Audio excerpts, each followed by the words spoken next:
तो दोस्तों welcome to news TV. मैं टोनी आपका चैनल हेड और आज हम उल्लासनगर में हैं। उल्लासनगर की ऑफिशियल इंट्रोडक्शन देने की ज़रूरत नहीं है बिकॉज उल्लासनगर पूरे वर्ल्ड में फेमस है due to various reasons. But Ulhasnagar is basically a business hub.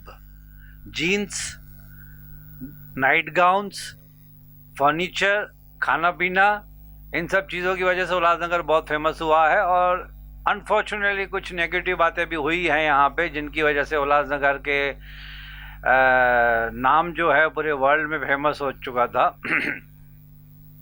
अब जो लेटेस्ट इशू चल रहा है, let me be very informal to you. अब जो लेटेस्ट इशू हुआ है वो है डिलापिडेटेड बिल्डिंग्स, यानी बिल्डिंग्स जो बहुत पुरानी हो चुकी हैं, जो इलीगल मानी जाती हैं, वो गिरने वाली हैं। उल्लासनगर म्यूनसिपल कॉरपोरेशन ने उनको नोटिस दिया हुआ है। लोग खाली करने के लिए रेडी नहीं है, उनकी खुद की मजबूरियां हैं, उनके खुद के प्रॉब्लम्स हैं। उल्लासनगर कॉरपोरेशन ने कई बार नोटिस दिया उनको। लास्ट में फाइनली सिचुएशन इस हद तक पहुंची कि उनकी लाइट और उनकी पानी दोनों काटे गए ताकि लोग खाली कर दें। अब एक कोर कमेटी बनी है साईं वसंत शाह ग्रुप के नाम से। तो उसमें कुछ ख़ास इम्पोर्टेंट पर्सन्स हैं जो लकीली आज हमारे साथ हैं। मिस्टर शशिकांत हैं, he is a core committee member, and mister Ram Wadhwa हैं, एंड और भी कुछ लोग आने वाले हैं जो later on they will join us on this particular subject. तो right from the very beginning मैं ये समझूंगा कि मुझे कुछ पता ही नहीं है, तो शशिकांत सर से हम पूछेंगे कि एक्चुअल इशू है क्या, लोगों के ग्रीवेंसेस क्या है, म्यूनसिपैलिटी कितना आगे आके जेन्युइनली पब्लिक की मदद करना चाहती है, इसमें कितनी पॉलिटिक्स हो रही है, कितनी आगे से गेम्स हो रही हैं, क्या हो रहा है। That mister Shashikant will elaborate on the subject. तो Shashikant ji, welcome to news TV channel. ये इशू जो मैंने अभी आपको बताया, ये जो बिल्डिंग्स जो गिरने वाली हैं, मेरे ख्याल से 1994 की बनी हुई हैं बिल्डिंग्स ये।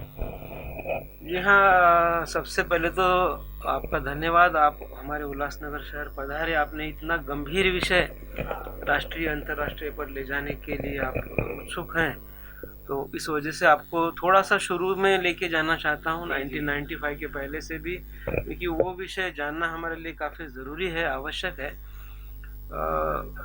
1947 के बाद जब देश का बंटवारा हुआ तो वहाँ से हमारे सिंध प्रांत से कुछ सिंधी समुदाय के भाइयों को जैसे महाराष्ट्र के या देश के अन्य कोनों में यहाँ पे लाके बसाया गया, वैसे उनको उल्लासनगर भी लाकर बसाया गया था।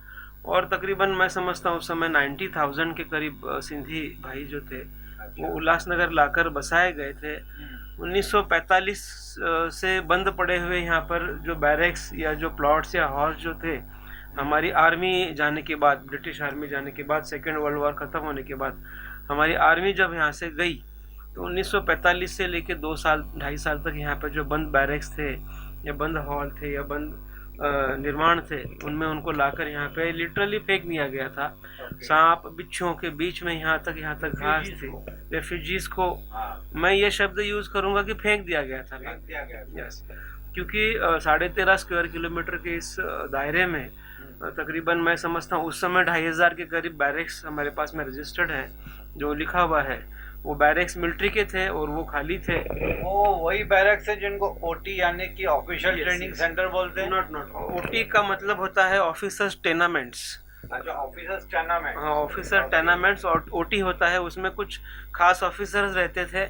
तो उसको ऐसा अलग नाम दिया गया था। 5 शहर के 5 कैंपों में 5 ओटी सेक्शंस हैं, दैट्स कॉल्ड ऑफिसर्स टेनामेंट्स, उसको नाम दिया गया था। तकरीबन 2,500 बैरक्स थे। कुछ एक हॉल्स थे, शादी के हॉल जैसे अभी आज बने हुए हैं, उस तरह के ऐसे हॉल थे, उसमें लाके उनको बसा दिया गया था। लंबी यहाँ तक घास थी, खाने पीने की चीज़ें नहीं, मतलब आपको गेहूं भी पिसाना है तो आपको कल्याण जाना पड़े, सुविधाएं नहीं, पैदल चलने के लिए भी रास्ते नहीं, रोड नहीं, सड़क नहीं।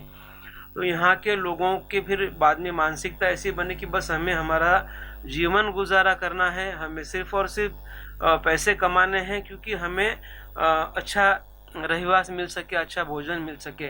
तो यहाँ के लोगों ने शिक्षा की तरफ कम ध्यान देते हुए उन्होंने मतलब उस टाइम पे survival was the basic question. बिल्कुल वो बेसिक, क्योंकि अब जब आपको किसी जंगल में लाके फेंक दिया जाता है तो आपको सबसे पहले तो अपने बीवी बच्चों को पालन पोषण करना है। आपके पास घर नहीं, रोटी कपड़ा और मकान, जो तीनों चीजें दी जाती हैं मूलभूत अधिकार, वो तीनों ही चीजें आपके पास नहीं। आपको खुद को बनानी है। आज मुझे अगर रोटी बनानी है तो खुद कमाना है। तो हमारे शहर के लोगों ने फिर ट्रेनों में जाकर, आज मैं आपको बताना चाहता हूँ कि जो लाची जो ट्रेन में मिलती है लोकल ट्रेन में, वो उल्लासनगर की उपज है। तो वहाँ जाके बेच कर, यहाँ से गुलाब जामुन जो है मुंबई बेच कर, यहाँ के दाल पकवान जो है अपने हाथों से बनाकर मुंबई थाना बेच कर यहाँ के लोगों ने उधर निर्वाह चलाया। उसके बाद धीरे धीरे डेवलपमेंट बढ़ता गया, क्योंकि व्यापारी वृद्धि के लोग थे, लोग थे, तो उन्होंने अपना डेवलपमेंट बढ़ाते 13.5 स्क्वायर किलोमीटर के इस छोटे से शहर में, अब हमारे पास बाउंड्रीज तो है नहीं बाहर बढ़ने की, तो हमारे शहर के लोगों ने इमारतें खड़ी करनी शुरू कर दी और जैसे जैसे पैसा कमाते गए आपसी विश्वास के तौर पर हमारे शहर के लोगों को, टोनी जी एक बात आपको बताना चाहता हूँ कि लोग हमारे शहर के लोगों को मूर्ख और बेवकूफ़ बोलते हैं, क्योंकि हमारे शहर के लोग जो हैं, बोलते हैं लोग, तो क्योंकि वो 20 रुपए या 100 रुपए के स्टैम्प पेपर पे एक दूसरे के ऊपर भरोसा करके 1 करोड़ का फ्लैट भी एक दूसरे के नाम कर लेते हैं। मैं उनको मूर्ख और बेवकूफ़ नहीं समझता हूँ, क्योंकि वो एक दूसरे पे विश्वास करते हैं, वो भरोसा करते हैं। सबसे ज़्यादा भरोसा करने वाली कौम आपको उल्लासनगर में देखने मिलेगी, और उसको इतना पता है कि मैं टोनी जी को अगर ये फ्लैट बेच रहा हूँ तो टोनी जी को इतना मालूम है कि दायमा ये फ्लैट किसी दूसरे को नहीं बेचेगा। उतना टोनी जी को भरोसा है, और आज तक ऐसा कोई केस नहीं हुआ है। वर्बल एश्योरेंस 20 रुपए के स्टैम्प पेपर पे, या तो फिर ऐसे ही जबानी आपको टोकन दे दिया, बस आपको टोकन दे दिया, और टोनी जी को इतना भरोसा है कि दायमा किसी दूसरे को ये मकान बेचेगा नहीं, और दायमा ने आज तक बेचा नहीं है। लाखों की डील जबानी होती है। एक विश्वास के ऊपर चलने वाला, सच्चाई के ऊपर चलने वाला ये शहर और एक कौम, जिसे हम बोल सकते हैं, जो एक उनको, ठीक है वो आप उनको मूर्ख बोलिए, मूर्ख बेवकूफ़ बोलिए, जो क्योंकि सरकार को रेवेन्यू नहीं मिला ये करते समय, तो सरकार ने सारा ठीकरा, आपको अकल नहीं, आपको समझ नहीं है, आपने हमारे पास रेवेन्यू नहीं दे बोलकर फोड़ दिया। ठीक है, कोई बात नहीं। आज भी वैसे व्यवहार चलते हैं, आज भी हमारा शहर रेवेन्यू में पीछे है, इस वजह से आज हमें सारी दिक्कतें झेलनी पड़ रही है। मैं फिर से आ जाता हूँ अपने मुद्दे पे। तो ये सब करते हुए जब इमारतें बननी शुरू हुई तो अप्रॉक्स मैं समझता हूँ 1995 और 98 के दरमियान राज्य सरकार की तरफ से रेती बंद हो चुकी थी। नदी से या समुद्र से या तालाबों से जो रेती निकाली जाती है कंस्ट्रक्शन के लिए, वो बंद हो चुकी थी। तो वो बंद हो जाने की वजह से एक यहाँ पे कोई उलवा बोल के कोई गांव है या कोई स्पॉट है, तो हमारे उलवे नवी मुंबई साइड में है, एयरपोर्ट बन रहा है। तो वहाँ की जो रेती या वहाँ की जो मिट्टी वहाँ पे यहाँ के लोगों ने लाके बनानी शुरू की, तो वो कच्चे मकान हो गए। तो उन कच्चे मकानों की वजह से आज हमें वो सारी चीजें झेलनी पड़ रही है। सर, यू मीन टू से द रेती which was brought from Ulwe was of inferior quality? Yes, ऐसा कहा जाता है, और ऐसा नंदलाल समिति, एक नंदलाल आयोग बना था। नंदलाल आयोग। तो उसमें भी इस चीज का मेंशन है। उसमें तो काफी सारी चीजों का मेंशन है, क्योंकि उस समय के जो नेता, जो नगर सेवक, जो अधिकारी इसमें इन्वॉल्व थे, वो आज तक बचे हुए हैं, वो अलग बात है। पर उनकी वजह से ये इमारतों को तकलीफ है, वो भी अलग विषय है देखा जाए तो। Basically this was in the year in between from 94 and 96 के आसपास। 98, 94, 98 के आसपास की ये इमारतें हैं। तो ये इलवा रेती की वजह से गिर जाने की वजह से, फिर मतलब आज गिर जाने की वजह से उस समय बनी थी। फिर उस विषय को लेके उल्लासनगर रेगुलराइजेशन प्रोसेस कैसे हो, उस विषय को लेके राष्ट्रीय अंतर्राष्ट्रीय सिंधी समुदाय ने फिर ध्यान देना शुरू किया उल्लासनगर पे, क्योंकि 855 बिल्डिंग्स जो इलीगल थी उसका मुद्दा लेके हमारे शहर के एक व्यक्ति हैं, वो कोर्ट चले गए थे, हाई कोर्ट चले गए थे। तो हाई कोर्ट ने सीधा ऑर्डर दे दिया था कि उल्लासनगर अगर इलीगल है, 855 अगर भी इमारतें इलीगल है, तो उन्हें तोड़ दिया जाए। तो वो ऑर्डर आने के बाद में हड़कंप मचा, 2, 4, 5 बिल्डिंगें टूटनी शुरू हुई। 1 मिनट, सॉरी, मैं आपको इंटरप्ट करूंगा बीच बीच में, क्योंकि फिर वो मेरे मन में जो आपके आंसर थे, जो मन में मेरे क्वेश्चन पैदा हो रहे हैं, वो फिर रह जाएंगे। The term technically used as illegal यानी कि 2 माले की बिल्डिंग है, 2 स्टोरी बिल्डिंग का प्लान पास हुआ है, लेकिन उस पे 8-8 माले की 8 स्टोरी बिल्डिंग बनी है। But people are paying taxes, people are paying electricity bill, water bills. बिल्कुल। ओके, तो उस वक्त म्यूनसिपैलिटी का ध्यान नहीं गया कि 2 माले की उस बिल्डिंग। समय उन्होंने पैसे कमाए। आज हमारे शहर में जो भी अधिकारी आता है, वो किसी भी तरह का अधिकारी, वो पैसे कमाने के लिए आता है। मतलब लोग भी खुश, म्यूनसिपैलिटी भी खुश। वो खुश है। तो जब बिल्डिंग बन रही थी तो आपके ध्यान नहीं गया। जब बिल्डिंग गिरने के लिए आए तो आपने बोला कि आपने इमारत अनधिकृत बनाई है, इसलिए आपकी इमारत गिर रही है। जब बन रही, हालांकि it was the duty of the ward officer to take care of it कि 2 माले की बिल्डिंग के ऊपर। अच्छा, फिर एक तो मिलता है कमेंसमेंट सर्टिफिकेट, दूसरा है ऑक्यूपेशन सर्टिफिकेट। तो मतलब ऑक्यूपेशन सर्टिफिकेट किसी भी बिल्डिंग के पास होगा ही नहीं, क्योंकि वो इलीगल बोल दिया ना सर। इनको इलीगल बोल दिया तो होगा ही नहीं। आपने बिजली पानी कनेक्शन क्यों कट किया उस समय, जोड़ा क्यों? आपने दिया, इसका मतलब इंसान को क्या सोचेगा कि यार सरकार बिजली दे रही है, पानी का कनेक्शन म्यूनिसिपल दे रही है, तो लीगल ही होगा। लेकिन सर इस 855 बिल्डिंग्स में से कुछ बिल्डिंग्स ऐसी भी हैं जो 20 रुपए के स्टैम्प पेपर पे डील हुई थी, सेल एंड परचेज। कुछ बिल्डिंग्स रजिस्ट्रार की ऑफिस में प्रॉपर ऑफिशियल प्रोसीजर फॉलो करने के बाद इसको रजिस्टर भी किया गया था। At the time of registration, as far as my knowledge is concern, you require plan, is not in a position to understand the technicalities। तो पूरा मैटर इतना उलझ गया है कि इसको सॉल्व करते करते शायद काफ़ी वक्त लग जाएगा। तो दोस्तों, ये जो बिल्डिंग का जो मुद्दा चल रहा था, धोखादायक बिल्डिंग, डिलापिडेटेड बिल्डिंग्स, जो बिल्डिंग्स शायद गिरने की कगार पे पहुंची हुई हैं, शशिकांत जी ने हमें काफ़ी कुछ इन्फॉर्मेशन बातें दी, इन्फॉर्मेटिव सब्जेक्ट था। अब हमें ज्वाइन किया हुआ है Kajal Moolchandani. She is an social activist from Ulhasnagar, काफ़ी सालों से सोशल वर्क करती आ रही हैं, हाईली एक्टिव हैं। और हमारे दूसरे मेहमान हैं आज के मिस्टर राजेश दलवानी। इनका एक्चुअली ऑफिशियल इंट्रोडक्शन देने की ज़रूरत नहीं है क्योंकि आपने इनको यूट्यूब पे बहुत देखा होगा। हालांकि to be very honest and transparent, मैं इनके वीडियोस काफ़ी देखे मैंने। जो मेरी रिसर्च है इस सब्जेक्ट पे मैंने यहाँ से ही चुराया है। तो let me be very honest, ये जो है चैनल हेड है मिस्टर राजेश दलवानी। इनके चैनल का नाम है Ulhas line bulletin. He is the boss of this channel और इस मुद्दे पे काफ़ी नॉलेज है, तो मैंने इनसे रिक्वेस्ट की थी कि आप ज्वाइन कर लें and give us some information, elaborate करें सब्जेक्ट के ऊपर। तो Rajesh and Kajal, welcome to our show. This is news TV. I am Tony, channel head. Shashikant ji ने काफ़ी इन्फॉर्मेशन दी इस मुद्दे पे, जो धोखादायक जो नाम दिया गया टेक्निकली, डिलापिडेटेड बिल्डिंग्स हैं जो गिरने के कगार पे हैं। देखिए, ये म्यूनसिपैलिटी के अलग रूल्स हैं।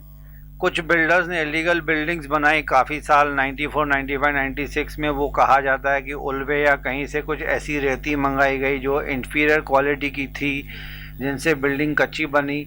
अब पब्लिक के पास इतना नॉलेज नहीं था। टू बी वेरी ऑनेस्ट, जिस बिल्डिंग में मैं रहता था इन द ईयर 1994, मुझे भी पता नहीं था। हम भी 20 रुपये या 100 रुपीज़ के स्टैम्प पेपर पे विश्वास पे हम रहते थे। We never actually thought of going for a registration purpose. हालांकि अब जब मुंबई में गए तो वहाँ पता चला, वाशी नवी मुंबई में, कि अरे आप तो कैसे रहते थे उल्लासनगर में, यहाँ पे तो बिना रजिस्ट्रेशन के 1 इंच तक नहीं होता है। अब इसमें finally I think the residents of Ulhasnagar are suffering, not only today or since last few months, but ये सालों से चलते आ रहा है कि इतनी इलीगल बिल्डिंग्स हैं। इसमें बिल्डर्स का कसूर है, म्यूनसिपैलिटी का कसूर है, रजिस्ट्रेशन नहीं हो पा रही थी, इलेक्ट्रिसिटी बिल व्हाट वी से कलेक्ट किया जा रहा है, टैक्सेस कलेक्ट की जा रही हैं। अचानक से अभी अब लोगों को कहा जा रहा है कि लाइट बंद कर देंगे, आपका पानी बंद कर देंगे, आप बिल्डिंग खाली कर दो। जाएंगे कहाँ पे? तो आप इस मुद्दे पे what light you can throw being a social activist? शुरू से अगर हम देखें तो 90% उल्लासनगर को बसाया है सिंधी समुदाय ने। तो हम जैसे शरणार्थी बन के 47 में यहाँ पे आए, तो उस टाइम में थोड़े साल लग गए खुद को नॉर्मल इस्टेब्लिश करने में, क्योंकि शुरू में जब आए तो हर कोई कैसे कोई कंघी बेच रहा था, कोई रुमाल बेच रहा था, कोई घरों में पापड़ कर रहा था। गवर्नमेंट की जो बेसिक नॉलेज होती है, अवेयरनेस होती है, पेपर वर्क होता है, उनका उनको नॉलेज नहीं था। जैसे जैसे थोड़े साल बढ़े तो पॉलिटिकली बहुत सारे लोग एक्टिव होने लगे, फिर यहाँ पे धीरे धीरे इलेक्शंस होने लगे। तो वो जो एरा आया 75 के बाद का जो एरा आया, उसमें बहुत सारे लोग जो पॉलिटिशियंस बन गए, लोग उन पे बहुत भरोसा करने लग गए। समझो अगर मैं हूँ तो मैं, अगर आप कॉरपोरेटर हैं या आप एमएलए हैं, तो लोग उन पे अंधा विश्वास करने शुरू हो गए थे। और ये वही लोग हैं जिन्होंने ये बिल्डिंग्स बनाई, क्योंकि बिना किसी पॉलिटिकल पावर के, बिना म्यूनसिपालिटी के हस्तक्षेप के आप कोई भी बिल्डिंग आप बना सकते नहीं हो। आपको साथ चाहिए, आपको लोकल नेता भी चाहिए और आपको वहाँ का यूएमसी का सारे के सारे मतलब परमिशंस भी चाहिए। तो वो उस टाइम पे इन लोगों ने सबने मिलके ऐसे बिल्डिंग्स बनाई जो कि इलीगल थी, उस ज़माने में इलीगल थी। एफएसआई चोरी की गई थी। अगर छोटा सा प्लॉट है, रिजर्व प्लॉट पे बिल्डिंग बना लिया, नाली के ऊपर बिल्डिंग बना लिया, स्कूल के जगह पे बिल्डिंग बना लिया, गली के अंदर बिल्डिंग बना लिया। अच्छा, इस चीज़ का नॉलेज किसी को है ही नहीं कि भाई नाली के ऊपर बिल्डिंग नहीं बननी चाहिए, कि गली के अंदर बिल्डिंग बननी नहीं चाहिए। ये अवेयरनेस जो एक बोलते ना सिविल अवेयरनेस, वो लोगों में थी नहीं। वो लोग बस एक अंधा भरोसा करते चले गए। अपने जो बड़े लोग थे, मतलब उस ज़माने के अमीर लोग थे या उस ज़माने के नेता लोग थे, उन पे आंखें बंद करके भरोसा करने लग गए। और जो बिल्डिंग्स बनाई गई थी, क्योंकि ये लोग भरोसा करते थे, तो ऐसे इन्फीरियर क्वालिटी की, वो तो अभी हम 2 साल से बोल रहे हैं ये चीज़ कि उल्वे की रेती यूज़ की गई है, सलिया बहुत कम क्वालिटी का यूज़ किया गया। आज महानगर पालिका ने भी लास्ट मंथ में ये पूरा एक प्रेस नोट जारी किया कि उल्वे की रेती थी और सारी की सारी इन्फीरियर, मतलब महानगर पालिका ने खुद ने ये माना कि हाँ भाई, ये जो भी बिल्डिंग्स बनी है उस ज़माने की, ये सारी इन्फीरियर क्वालिटी की है। सिर्फ रेती नहीं, सिर्फ सीमेंट नहीं, सिर्फ सलिया नहीं, इवन जो एफएसआई है, जो लैंड है, वो भी अगर समझो लैंड आधी आपके नाम है तो थोड़ा और बढ़ा के उन्होंने वो भी खींच ली है। तो ऐसे समझ पूरा मिश्रित, एक होता है ना, एक मिश्रित तरीके से एक गैंग, पूरा गैंग।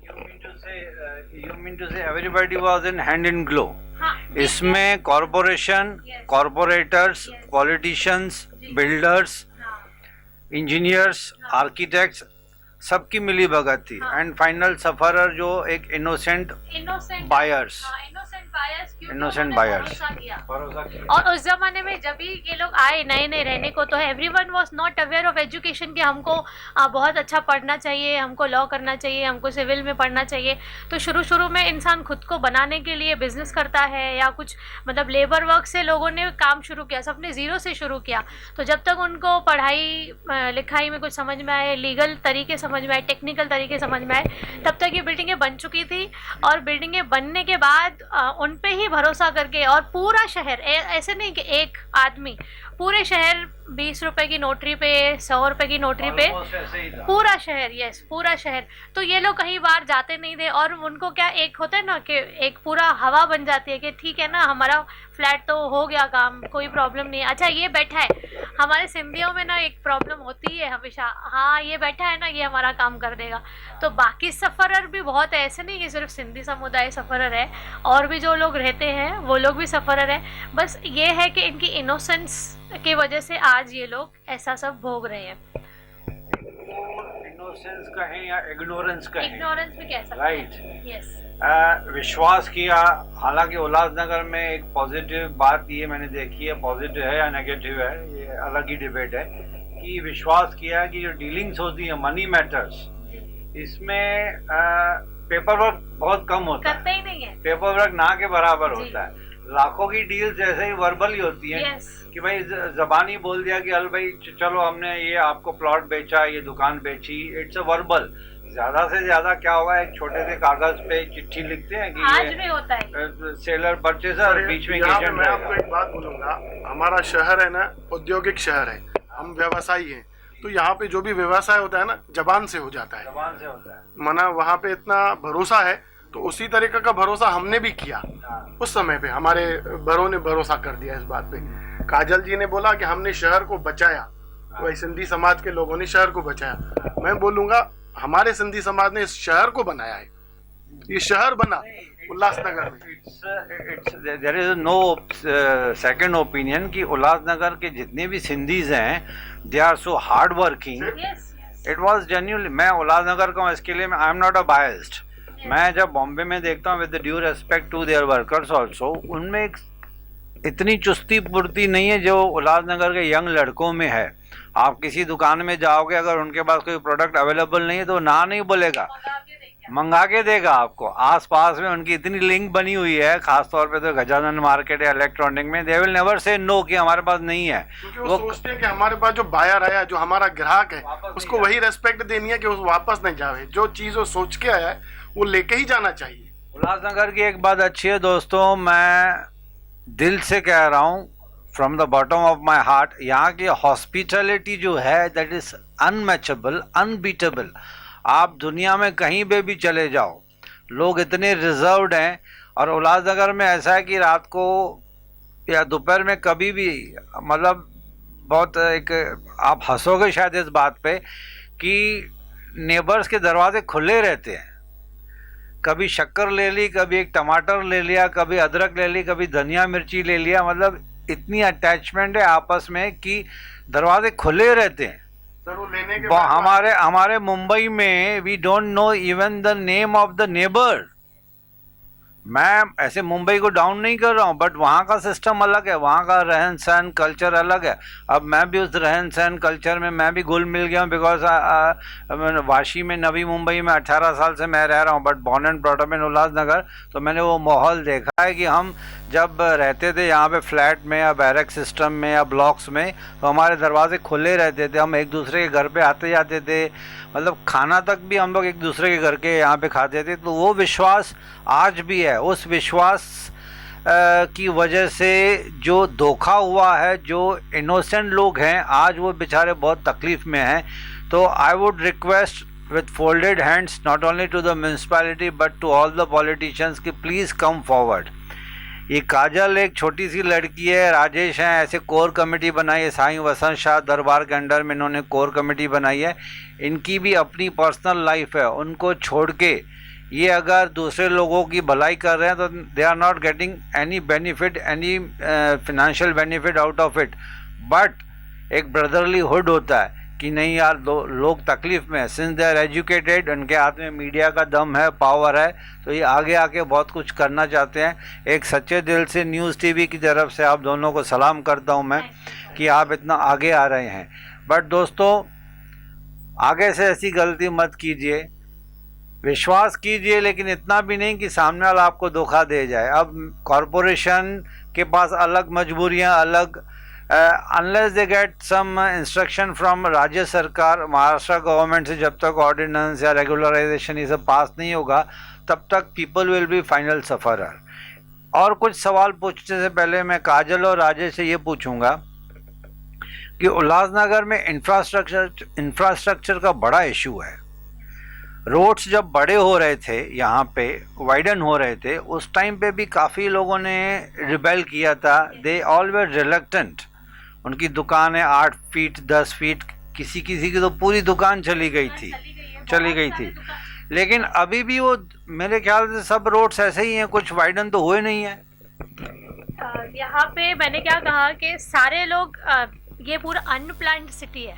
अगर पूरी की पूरी ये अनप्लान्ड सिटी है, क्योंकि जब पूरा ये टाउन प्लानिंग का यहाँ पे कोई रोल नहीं है ही नहीं। तो ये पहले ही लोगों ने जो बना लिया, ऊपर से फिर रिक्शा वाले आ गए, फिर हॉकर्स आ गए, तो ऐसे बहुत सारे लोग आ गए। अभी जब भी हमने दुकानदारों को नहीं हटाया तो हम इन रिक्शा वालों को कैसे हटाएं, हम इन हॉकर्स को कैसे हटाएं। मैं जैसे आप बोल रहे हैं कि एक ब्रदरली, एक यहाँ पे बहुत ज़्यादा एक ब्रदरली हुड है कि हम उन हॉकर्स के लिए भी सोचते हैं कि इनका भी रोजी रोटी है, इनको भी प्रॉब्लम है, let them earn.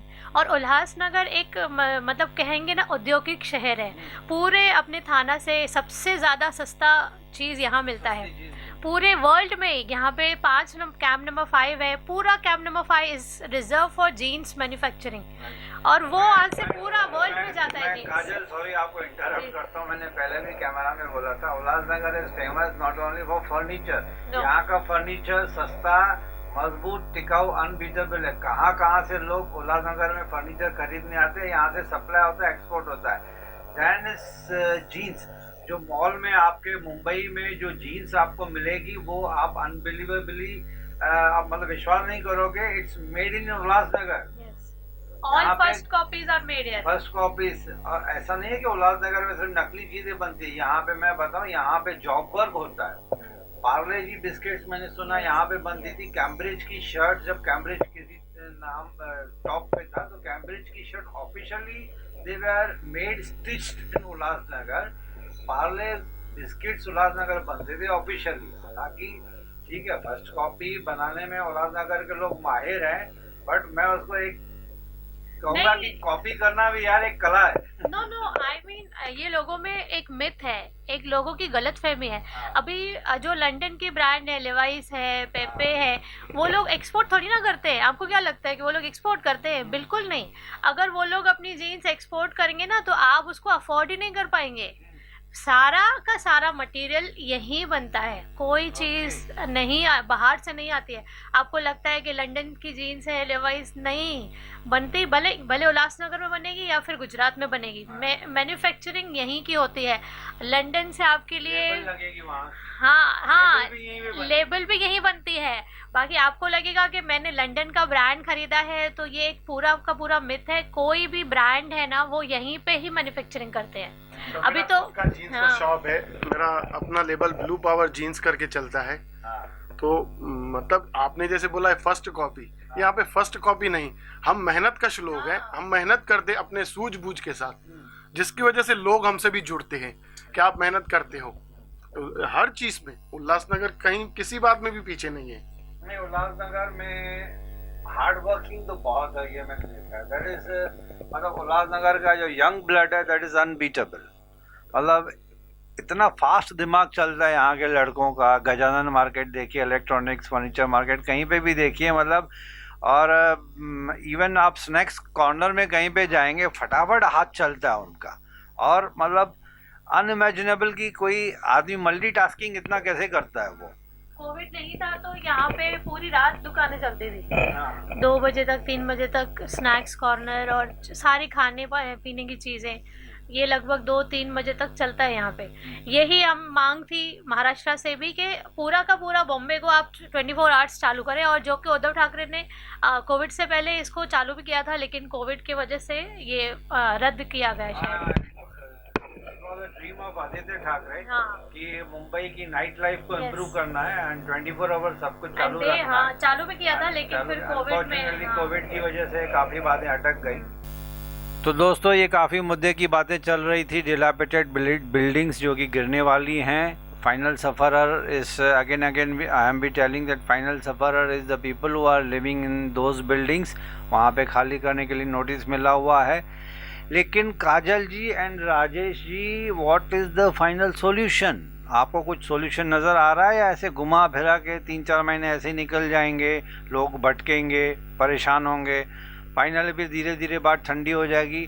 Do you see सम, ऐसे होता है ना कि अंधेरे कुएं में एक दूर से लाइट नज़र आ रही है, ऐसा कुछ लग रहा है कि आपको कोई अच्छा मीठा सॉल्यूशन निकलेगा इसका? मुझे नहीं लगता है कि इस दुनिया में ऐसी कोई भी प्रॉब्लम है जिसका सॉल्यूशन ना हो। अगर इंसान उसको सॉल्व करना चाहे तो सॉल्व कर सकता है। अगर हमारी राज्य सरकार, टेक्निकली भी बता रही हूँ ना, मैं आपको केस लॉ दे रही हूँ, बाकायदा मैं आपको केस लॉज दे रही हूँ। अभी हमारा ये मुद्दा ना बहुत गर्म हुआ 2019 में, जब एक महक बिल्डिंग गिरी और एक ही दिन पे कम से कम 600 लोग बेघर हो गए, और पूरी तरह से बेघर हो गए, और उनको 1 रुपए की कहीं से मदद नहीं मिल रही थी, न सरकार की तरफ से और ना ही किसी मतलब लोकल नेता की तरफ से या महानगर पालिका की तरफ से। तो तभी हमने बहुत मतलब आंदोलन किए, महानगर पालिका पे आंदोलन किए, इवन राज्य सरकार को, और उस टाइम पे ये थी इलेक्शंस थी, तो सरकार को भी झुकना पड़ा, और उन्होंने कहा कि हम आपको 4 FSI दे रहे हैं, हम पूरे शहर को 4 FSI देंगे, और 2005 का जो रेगुलराइजेशन प्रोसेस हमने रोका हुआ है उसको हम शुरू करेंगे। तो तभी बीजेपी की सरकार थी, ऐसा हम करेंगे बोल के वो सरकार चली गई। अभी है ये महा विकास आघाड़ी की सरकार। तो हमारे हम 2 साल से यही बोल रहे हैं कि सूरत की तर्ज पर सूरत में भी ऐसे ही अनप्लान्ड सिटी थी। उस टाइम पे नरेंद्र मोदी सीएम थे वहाँ के, तो उनके जो पेनल्टीज थी, ऐसे वहाँ पे भी बहुत सारी इलीगल बिल्डिंग्स थी जिनके ऊपर 1 रुपया, 2 रुपया और 3 रुपया पेनल्टी लगाकर बस उनको लीगलाइज किया गया था। तो हमें भी वही फैसिलिटी दी जाए। हमारे पास केस लॉ है, आप केस लॉ पूरा देखिए, आप सूरत की जो भी GR देखिए। Yes, already suggested. अभी लेकिन क्या होता है ना, स्टेट गवर्नमेंट का भी सोचना कुछ अलग होता है। वो कह रहे हैं कि हम क्लस्टर देंगे। क्लस्टर में कैसा है, एक क्लस्टर होता है 2 लाख स्क्वायर मीटर, बट हमारा है ही 13 किलोमीटर। उसके बाद से हमारे खुद के गवर्नमेंट के ऊपर भी ट्रस्ट इश्यूज़ हैं। ट्रस्ट इश्यूज़ इसके लिए हैं क्योंकि लास्ट मंथ में एक बिल्डिंग तोड़ी गई थी जिसका नाम था श्रीहरि कॉम्प्लेक्स, जिसमें एक अभी रिसेंटली लास्ट मतलब मंथ में, मैं बोलूँ जून में, तो उसमें 101 दुकानें तोड़ी गई। आप समझते हैं किसी की रोजी रोटी, किसी की दुकान तोड़े गए। 101 दुकानें तोड़ी गई हैं। वो बिल्डिंग टेक्निकली C2B कैटेगरी में आती है। C2B एक ऐसी कैटेगरी होती है जिसमें ये होता है कि ये बिल्डिंग को एविक्शन नहीं करना है, मतलब लोगों को घरों से मतलब अपने जगह से निकालना नहीं है, you just have to repair. C2B is that category. C1 is a category कि आप डिमोलिश करो। अच्छा, वो उसमें कैटेगरी में थी नहीं, टेक्निकल पॉइंट पे मैं बात कर रही हूँ। उसके बाद भी हमारी महानगर पालिका ने उस बिल्डिंग को तोड़ दिया। अच्छा, उनका केस चल रहा है कोर्ट में। They were going for repairs. The repair work was started. Repairs were already started and उन्होंने डिले हुआ था। उन्होंने इवन कोर्ट में भी अप्लाई किया हुआ था। फ्राइडे को ये लोग कोर्ट गए थे। सैटरडे और संडे 2 दिन के भीतर इन्होंने ये पूरी बिल्डिंग तोड़ दी है। उसको तोड़ने के लिए इतनी बड़ी बड़ी मशीन्स लाई गई थी जिसका खर्चा, मुझे लगता है उसका खर्चा ही 50 लाख होगा। 2 दिन, मतलब बिल्डिंग तोड़ने का भी एक खर्चा होता है ना काफ़ी सारा। तो उसको मतलब, तो ऐसे सरकार में ऐसी महानगर पालिका अगर हमारे पास होगी और वो हमसे कहेंगे कि हम आपको क्लस्टर डेवलपमेंट देंगे। क्लस्टर इज़ व्हाट, कि भाई अभी ये सब तोड़ो, इनको कहीं और शिफ्ट करो और यहाँ पे एक नई बिल्डिंग बना के इनको रखो। बट क्योंकि हमारे पास रेगुलराइजेशन नहीं है, हमको मालिकाना अधिकार नहीं है। हमारे जो फ्लैट्स हैं वो 20 रुपीज़ पे बने हुए हैं नोटरी पे। First we need to legalise our property, first we need ownership of our flats, of our buildings. तो पहले तो हमको सूरत की तर्ज पे जैसे उनको पेनल्टी लगाई गई थी 1 रुपीज़, 2 रुपीज़, 3 रुपीज़ के हिसाब से, स्क्वायर फीट के हिसाब से, हमको वो पेनल्टी लगाकर आप हमारी बिल्डिंग्स को लीगलाइज करें और हमको सेल्फ रीडेवलपमेंट की permission they they with 4 FSI। हमको सरकार का पैसा भी नहीं चाहिए, हमको सरकार की मेहनत भी नहीं चाहिए, हमको कुछ नहीं चाहिए। हमको सिर्फ ये जो ज़मीन है इसका मालिकाना अधिकार हमको दे दो, हमसे पेनल्टी ले लो। हम तो ये भी बोल रहे हैं। अच्छा, इन्होंने हम पे पेनल्टी लगाई है लेकिन वो उस 2005 का रेडी रेकनर रेट है। आज के टाइम पे एक एक फ्लैट पे 7 लाख, 5 लाख, 8 लाख रुपीज़ पेनल्टी पड़ रही है। तो उस टाइम पे भर नहीं पाए तो अभी कोविड के टाइम पे कहाँ से भरेंगे। तो सरकार को कुछ भी नहीं करना है, सिर्फ हमको पेनल्टी कम करनी है। और वो जो रेगुलराइजेशन प्रोसेस है, पेनल्टी कम करने के लिए you already have written to Yes. सरकार। हाँ, ये सब ने मांग भी की है। इवन ये मुद्दा भी था इलेक्शन का। और एक और पॉइंट है इसमें कि धोखादायक जो बिल्डिंग्स हैं वो रेगुलराइजेशन में नहीं आती हैं। आप समझ रहे हो, जो धोखादायक बिल्डिंग्स है just because they are not having stability certificate, तो वो रेगुलराइजेशन प्रोसेस के नॉर्म्स में फुलफिल ही नहीं होती है, मतलब वो रेगुलराइज ही नहीं होगी। तो अभी बन गया है मुद्दा धोखादायक का। और धोखादायक का भी मुद्दा कैसे बना, अभी भी लोगों ने भरोसा किया। लोग, हमारे नेताओं ने, हमारे शहर के लोकल नेताओं ने क्या बोला, तू कहीं मत जा अपने बिल्डिंग वालों को, मैं बैठा हूँ, मैं तेरे को बिल्डिंग रीडेवलपमेंट करके दूंगा। आज भी आप कहीं पे भी चले जाओ, आप पूछेंगे ना कि भाई आप क्या करोगे, आपकी बिल्डिंग तो गिरने वाली है, हम रीडेवलपमेंट करेंगे ना। वो हमको कॉर्पोरेटर ने बोला है ना, हमको रीडेवलपमेंट होगा।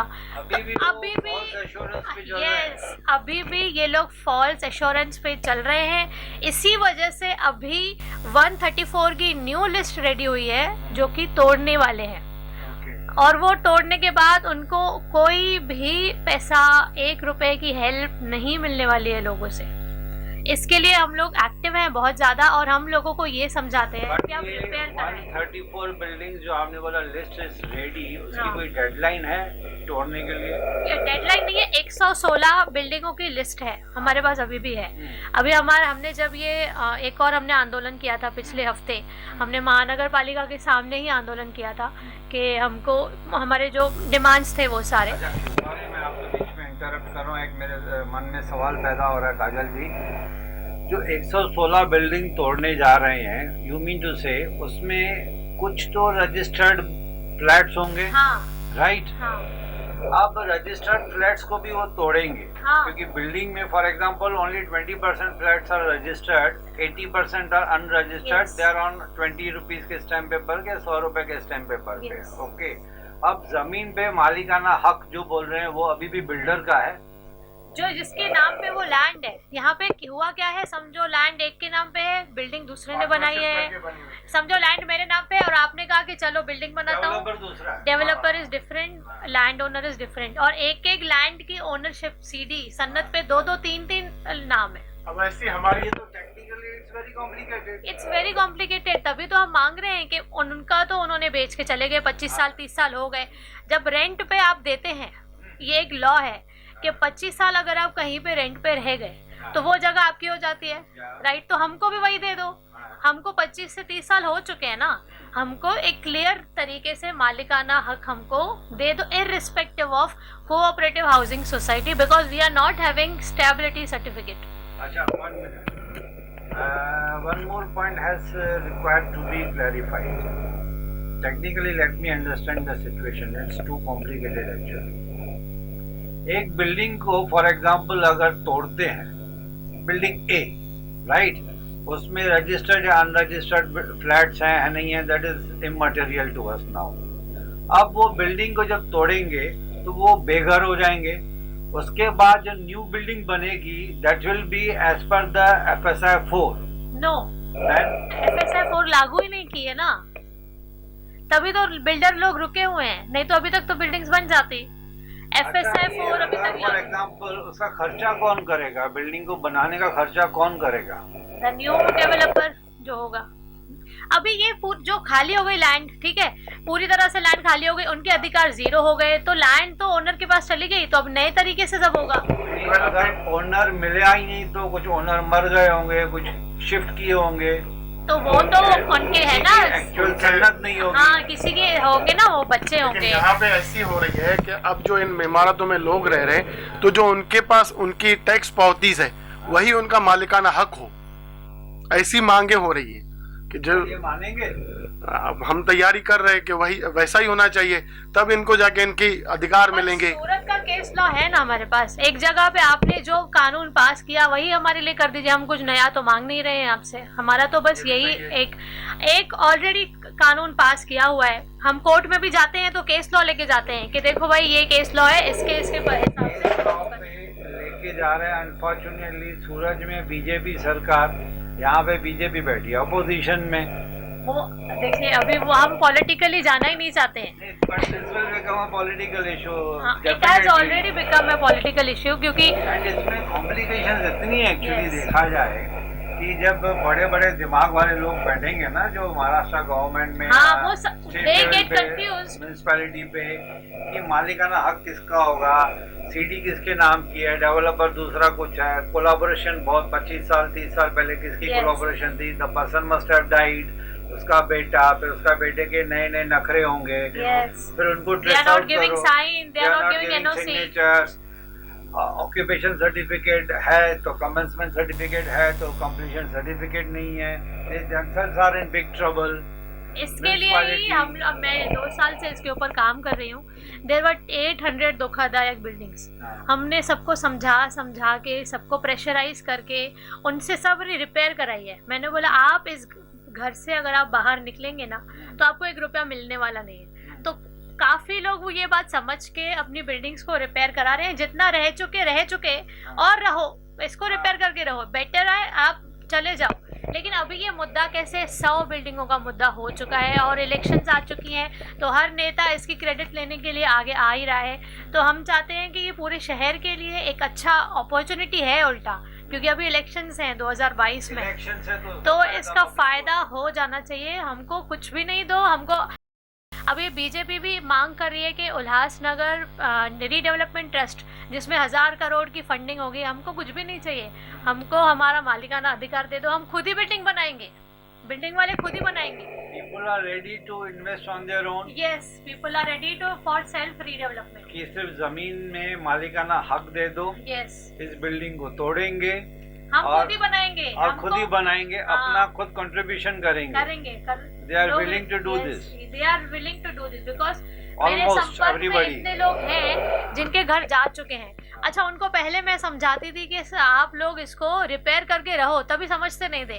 फिर उनको नोटिस आती थी, फिर उसका वो जवाब नहीं देते थे, तो मैं उनको वही समझाती थी कि गवर्नमेंट चलती है नोटिस से, पन्नों से, पेपर से, वैसे चलिए। पर नहीं, आज वो लोग बोलते हैं, पैर पकड़ते हैं, मैडम 2 लाख रुपए अभी देते हैं, अभी खाली हमको बनाने दो। अरे मैंने बोला अभी हो गया, आपकी बिल्डिंग टूट गई है, अभी कुछ भी नहीं होगा।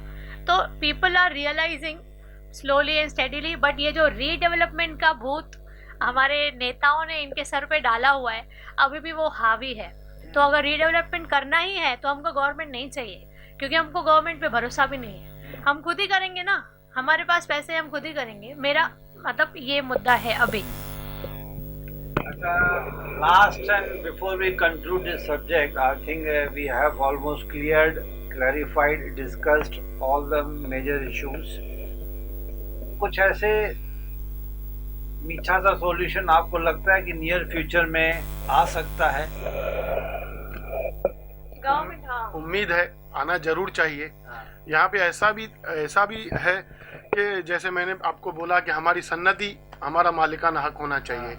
अभी इन्होंने बताया कि रीडेवलपमेंट वाला इशू, लेकिन यहाँ पे एक और मांग है कि जैसे छोटे प्लॉट पे अभी 5-5 मंजिले की बिल्डिंग बनी, जहाँ पे 20-20, 25-25 फ्लैट आ गए उसके अंदर, तो यह भी मांग है कि जैसे बिल्डिंग है उसी तरह से ही वापस बने, क्योंकि वो बिल्डिंग 4 FSI में आने वाली ही नहीं है, सेम FSI दे दो, होने वाली नहीं है। जिस तरीके से जिस स्थिति में है वो, तो उसी स्थिति में भी हमको बनाने की परमिशन मिले, जैसे सबको अपना घर मिले। दूसरे की 2 माले की बिल्डिंग पे अगर 8 माले की बिल्डिंग बनी थी पहले ना, FSI वो परमिशन भी, लेकिन उस समय की जो गलतियां थी वो गलती, लेकिन सफर अभी ये लोग जो बैठने वाले लोग हैं वो सफर कर रहे हैं, टेक्निकली उनकी कोई गलती नहीं है। ऑफिशियली वो देंगे परमिशन 2 माले की बिल्डिंग को 8 माले की। ये हमारे ही कहने पे, मतलब ये जो एक प्रेशर उठा था, तो इसके ऊपर एक जीबी हुई थी, उसकी डेट्स भी मैं, हाँ, महासभा हुई थी, जिसमें सारे कॉरपोरेटरों ने यही मतलब पास किया है, ये निर्णय पास किया है कि जो बिल्डिंग जहाँ है जैसी है वो बिल्डिंग वाले उसको वैसे ही बनाए।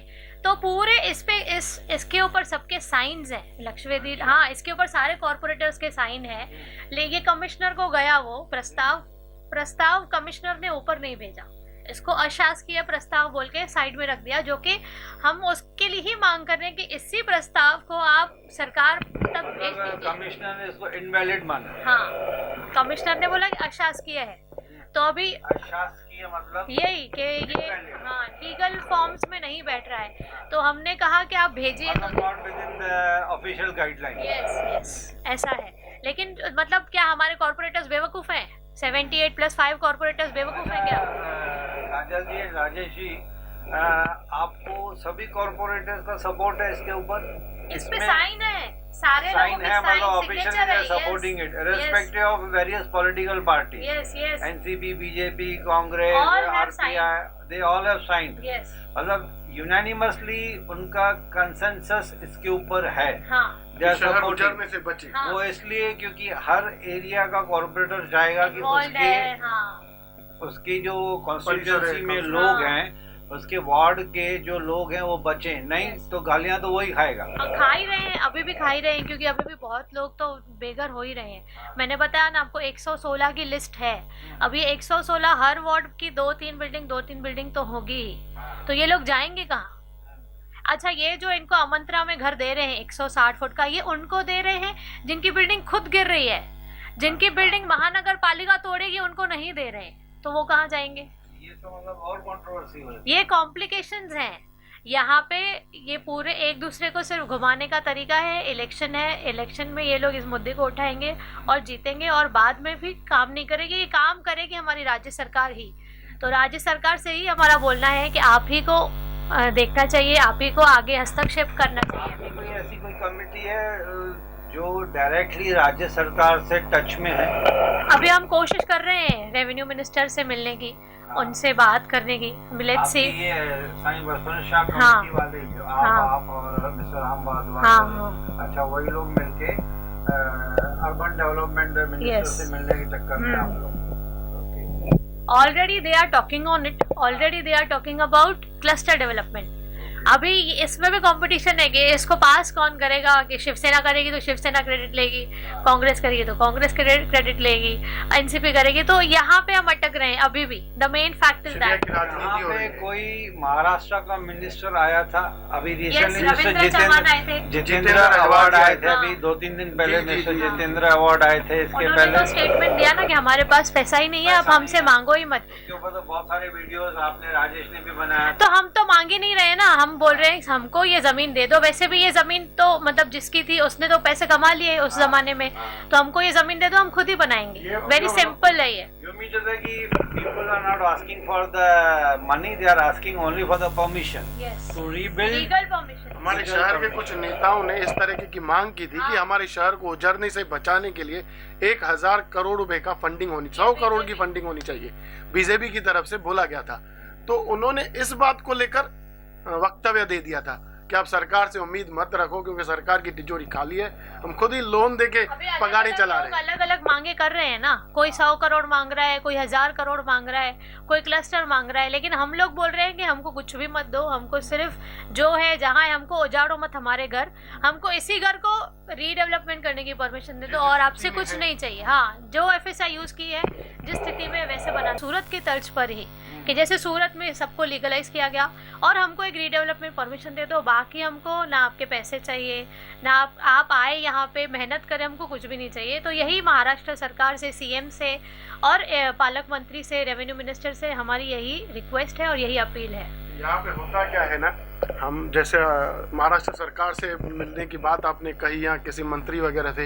यहाँ पे होता क्या, पहले जब बीजेपी का शासन था तो राज्य मंत्री वगैरह आते थे यहाँ पे। तो यहाँ के जो लोकल पॉलिटिशियंस हैं जिनकी सरकार है, उन मंत्रियों को जो वो लोग दिखाते ना, बोलते हैं, उनको वही शहर दिखता है।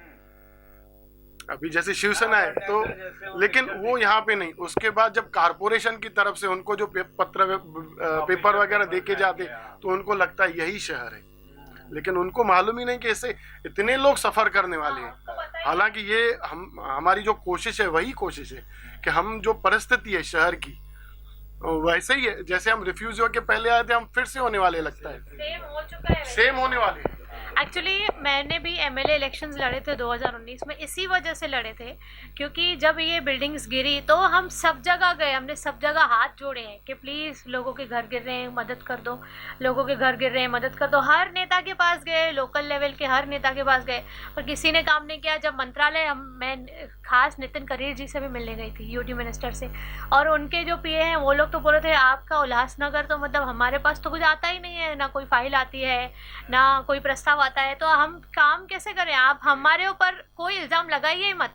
आपको अगर चाहिए तो आप नीचे से आप भेजिए, अगर उसके बाद अगर हम काम ना करें तब आप हमको आके चिल्लाइए या हमसे कुछ भी कहिए।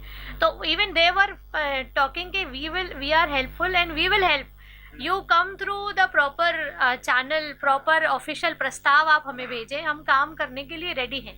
तब मुझे पता चला कि हमारे नेताओं की तो वहाँ कोई वैल्यू ही नहीं है, बिकॉज यहाँ पे इन लोगों ने इतना गंद मचा के रखा है, इनका नाम इतना खराब है, वहाँ कोई जाता ही नहीं है और ना ही कोई प्रस्ताव जाता है। तभी उस मतलब वो एक होता है ना, एक प्रेशर होता है बिल्डिंगों का, वहाँ के लोग थे, तभी हम मतलब मैं फिर MLA इलेक्शन लड़ा। अदरवाइज पॉलिटिक्स में आना या ऐसी सब चीज़ें करना कभी सोचा ही नहीं था कि ऐसा कुछ लाइफ में करूँगी भी।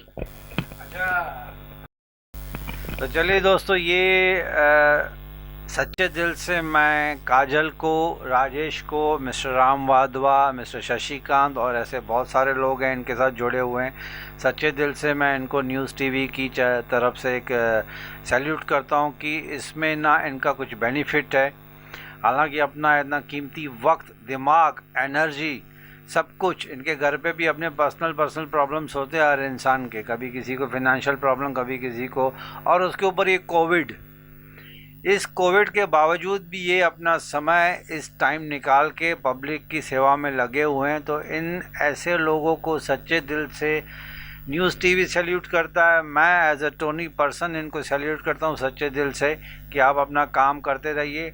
और हम तो सच्चे दिल से अलमाइटी गॉड, भगवान से एक प्रार्थना करेंगे कि उल्लासनगर में जितनी भी तकलीफ़ें हैं, लोग जो बेघर हो रहे हैं, एक इंसान पूरी ज़िंदगी निकल जाती है घर बनाने में।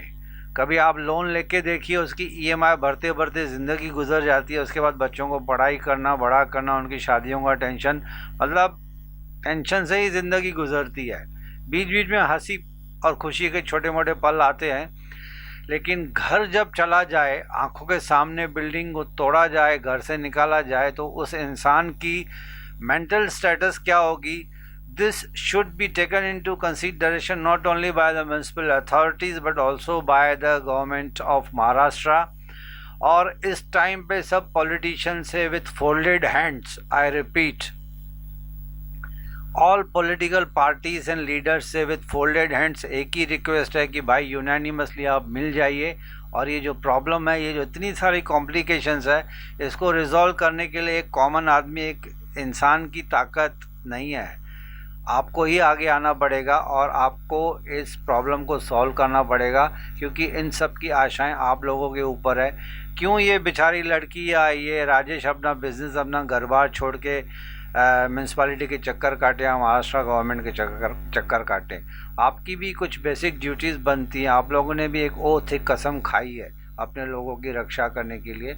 तो इस वक्त आप लोगों को खुद को सामने आना चाहिए अपनी पब्लिक को बचाने के लिए।